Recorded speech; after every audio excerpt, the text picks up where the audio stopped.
If anyone had ever asked me whether a single seat at a wedding could change an entire life, I would have scoffed.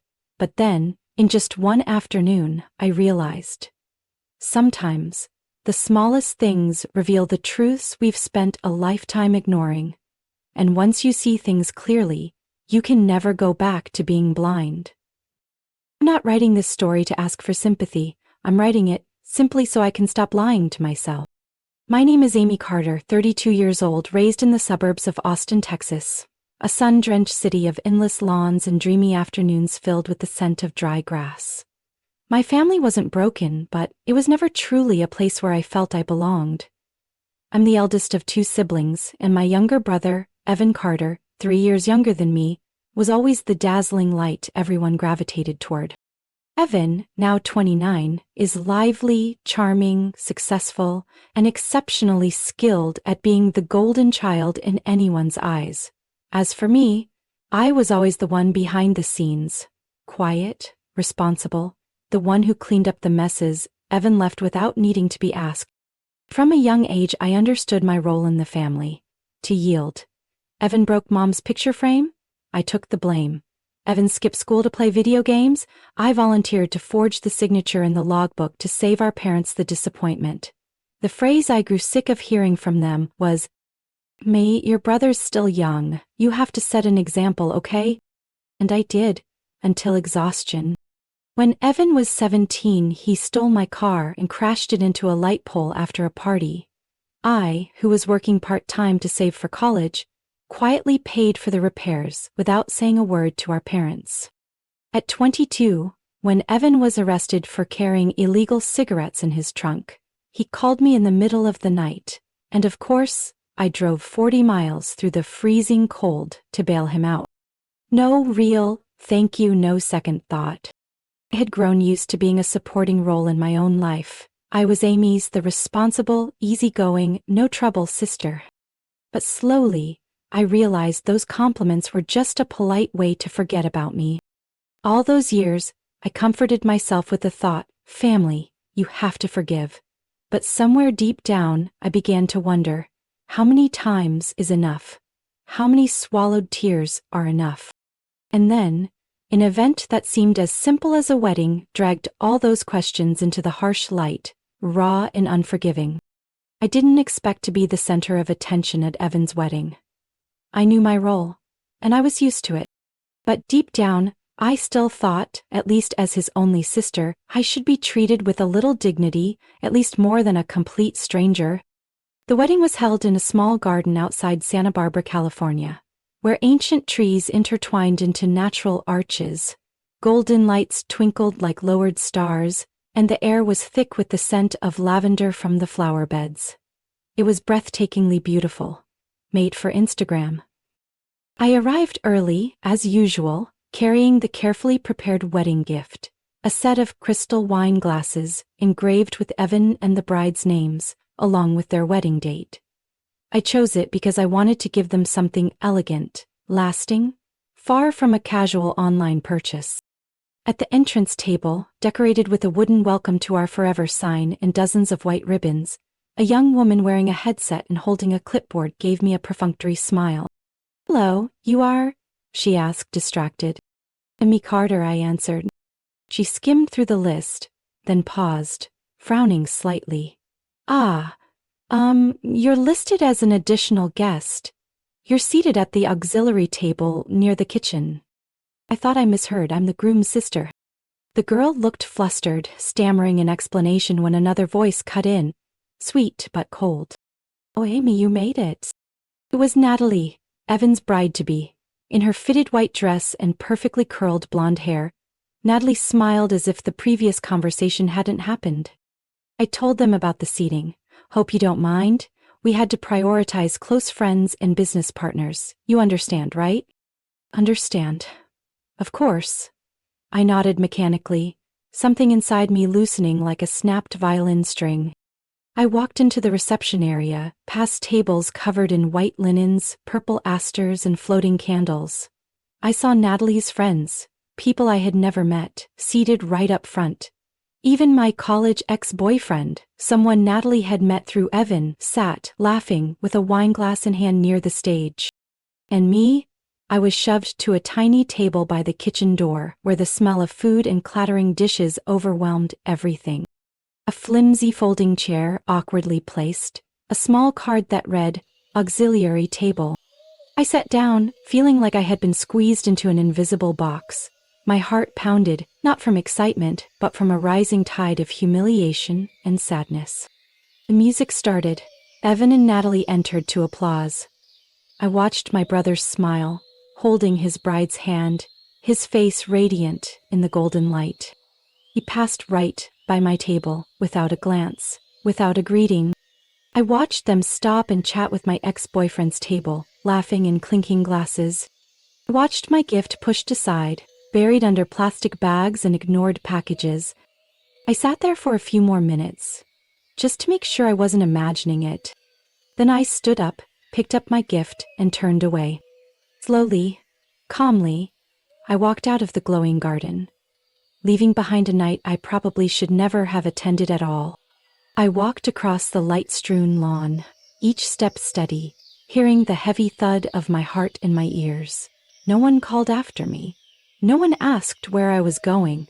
The laughter and music continued behind me, as if I were nothing more than a blurred smudge in their perfect picture.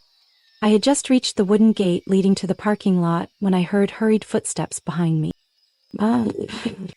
It was Evan's voice, urgent, confused, cutting through the night. I stopped, slowly turning around. Evan was panting, his suit jacket askew, his tie hanging loose as if he had rushed out without caring to fix himself. "Where are you going?" he asked, voice strained. I tightened my grip on the gift box, feeling the sharp edge press into my palm. "Home," I said shortly. Evan winced.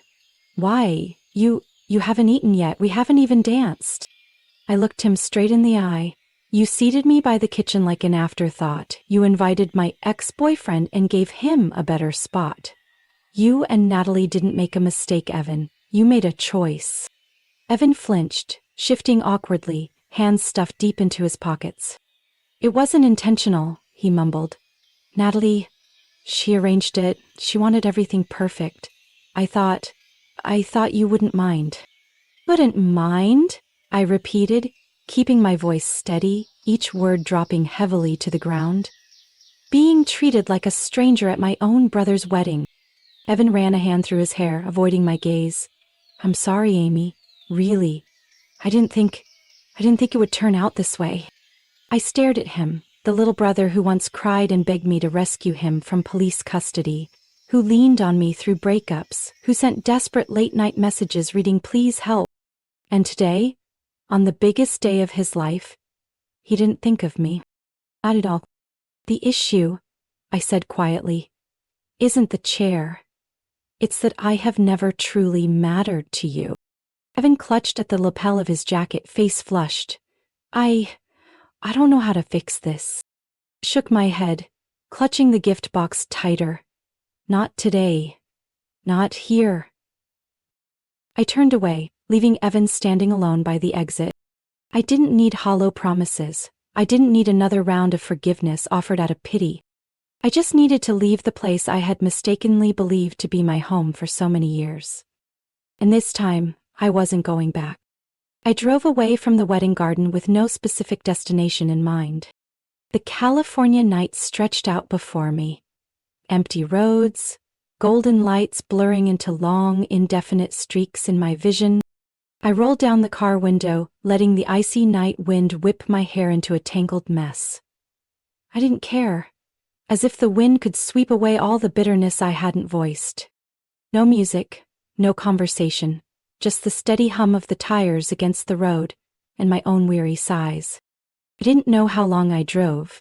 I only realized I had stopped when I looked up and found myself on a high hill overlooking the glittering lights of Santa Barbara. Below me, the streets crisscrossed like silver threads embroidered on the black velvet of night. I turned off the engine, sitting there with my hands still on the steering wheel, feeling hollow inside. I thought about all the times I stayed silent. The times I cleaned up Evan's messes, The times I endured to keep the peace. The times I forced a smile so no one would feel uncomfortable. I thought about the forced hugs, the half-hearted apologies, the family gatherings where I was always a temporary guest. How long had I lived like that? Tales 10 years, 20? I had long since lost count. A strong gust of wind blew through, scattering some papers from the glove compartment. I randomly grabbed one. It turned out to be my company's to-do list for the upcoming week. Handle Client A's contract. Confirm meeting schedule with Client B. Resolve late shipment issue. Tasks without feeling, without soul, much like the role I had assigned myself in my family. The fixer. The bearer. The one who demanded nothing. I leaned back against the seat, closed my eyes and let the wind slap against the car like cold, merciless hands. And for the first time in years I asked myself, why did I have to carry everything? Just because I was born first? Just because I seemed stronger? Or simply because I had allowed others to disregard me for too long?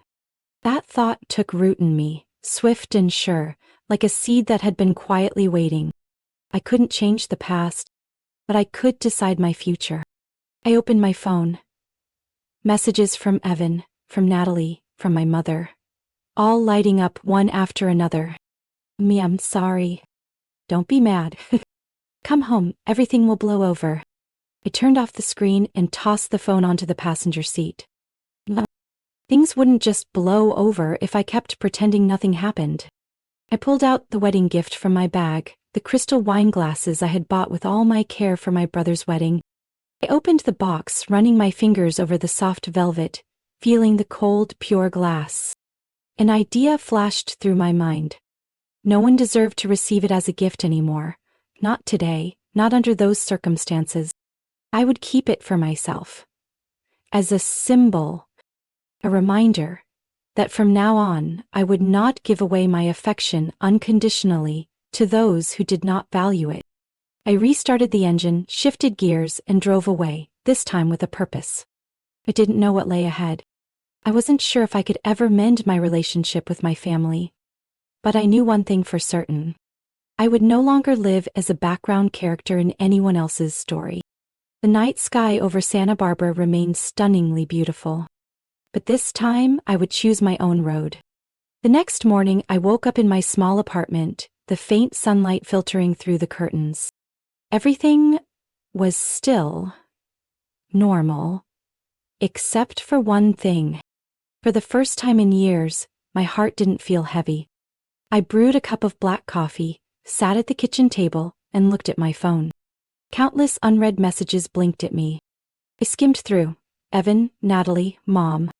Not a single one truly asked how I was feeling, just a slew of explanations, blame shifting for wedding stress, and the usual, don't take it to heart advice.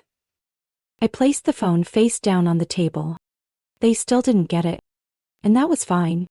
Minutes later, the phone rang. I hesitated for a second, then picked up. Me? Evan's voice rushed through the line. Can you help us? It's urgent. I leaned back in my chair, my voice calm. What's going on? Me and Natalie, we're supposed to go on our honeymoon in Maui, but there are issues with the flight tickets and the hotel said there's a booking error. You're great with logistics. Can you help us fix it? Evan's voice had a pleading tone, as if last night never happened, as if I were still the old Amy, the one who would drop everything to clean up his mess. I took a slow sip of coffee before replying. You can call customer support. They have an emergency hotline. Evan was silent for a few seconds, probably not believing what he heard. You mean, you're not going to help? That's right, I said lightly. I don't schedule repairs for people who don't value me anymore. Evan stammered, but you always helped me. Exactly. I cut in, and that was my mistake. I hung up before he could say anything else. No yelling, no accusation. Just simply, no more. That afternoon, Natalie sent me a message. Amy, don't be childish. This is grown-up stuff. Please help us. Not for us, for yourself. You don't want to seem petty, right? I stared at the cold text on the screen. Once again, they twisted everything to make it my fault. I didn't respond. Instead, I opened my laptop, logged into the internal communication system of the logistics company where I worked. I quickly checked the history of the event partners we collaborated with, including the wedding planning company Natalie had hired through my recommendation. I drafted a short email to the partner manager. Hello. This is to inform you that I will temporarily suspend all future service referrals for any events in my network due to a recent unsatisfactory client experience involving Carter Natalie. Best regards. B. Carter. Within my personal network due to a negative experience related to the Carter Natalie client. Please take note. Sincere, Amy Carter. No fanfare, no threats. Just quietly withdrawing support, something they had always taken for granted. A small move. A silent shift. That evening, while I was cooking dinner, the phone rang continuously. Evan, Natalie, even my mother. I let it ring until it finally stopped. I tasted the spaghetti I had just made and smiled. Sometimes, if you don't stand up for yourself, no one else will. I didn't need to destroy anyone's life. I just needed to pull my hand out of the game. And sometimes, it's your absence that leaves the deepest void. I didn't have to wait long to see the consequences start to unfold. 2 days later, an old colleague sent me a message along with a screenshot. Natalie was posting a series of Instagram stories complaining about terrible travel services, hotel booking issues, a honeymoon ruined by irresponsible people. She never once mentioned my name, but I knew exactly who she was targeting. At the same time, the wedding planning company Natalie had hired began getting dragged in local community groups, accused of late payments, causing trouble, and making unreasonable demands after ruining their own arrangement. I just sat quietly and watched everything unfold, like watching an hourglass slowly but inevitably run out. A week later, Evan sent me a long message. Everything is a mess. We're being charged extra service fees by the wedding organizers. The venue is refusing to refund our deposit. The honeymoon is a disaster. Natalie blames you, blames everyone. I honestly don't know what to do anymore. Please, at least tell me where to start. I read the message while sitting in a cafe near my apartment, sunlight slanting through the windows and bathing the table in a soft golden light. I didn't reply. Not because I wanted to punish Evan, but because I knew if I replied, I would be dragged back into the old cycle of fixing and rescuing. And this time, I chose not to jump off the cliff with them. Apparently unable to stand it, Natalie sent me an even colder email. We are family. You should think about our shared reputation. Staying silent now only makes things worse for all of us. Shared reputation? I almost laughed.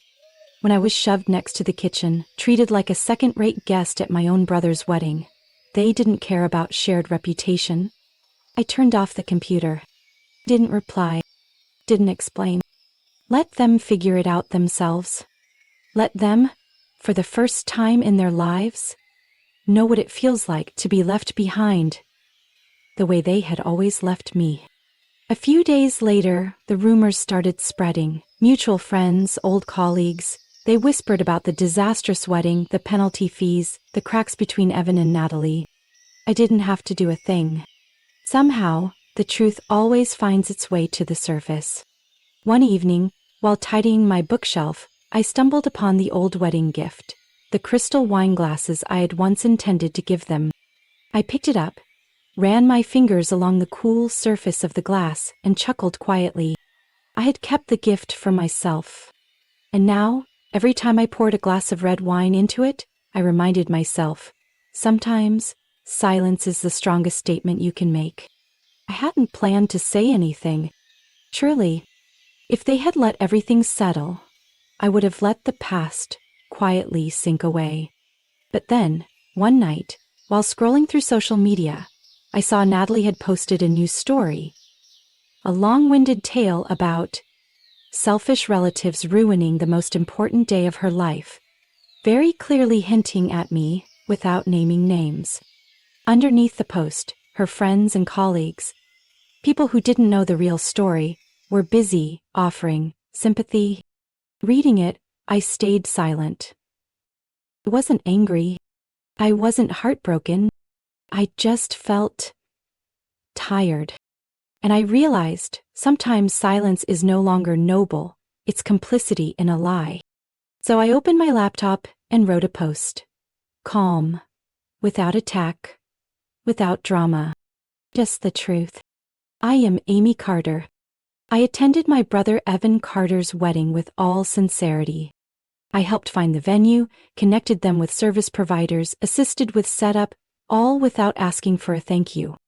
In return, I was seated at an auxiliary table by the kitchen, next to strangers, while my ex-boyfriend was seated prominently near the stage.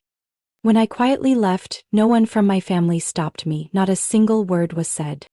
I'm not writing this for justice, or to start a fight. I just want people to know, sometimes, years of silence eventually demand to be voiced.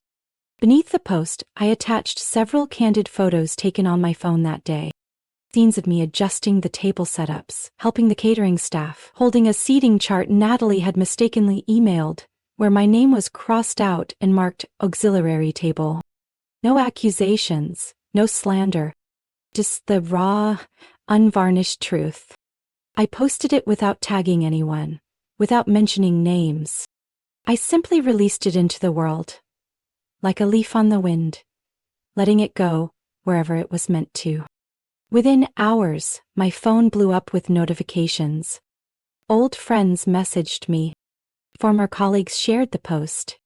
Some people I hadn't spoken to in years sent me private messages, simply saying, "I believe you. You deserved better." I didn't respond to everyone. I didn't need their comfort. I just needed the truth to be heard. As for Natalie, I heard she quickly deleted her accusatory post and locked down the comments on her account. Evan called me. I didn't pick up. I had said my part. The rest was no longer my concern.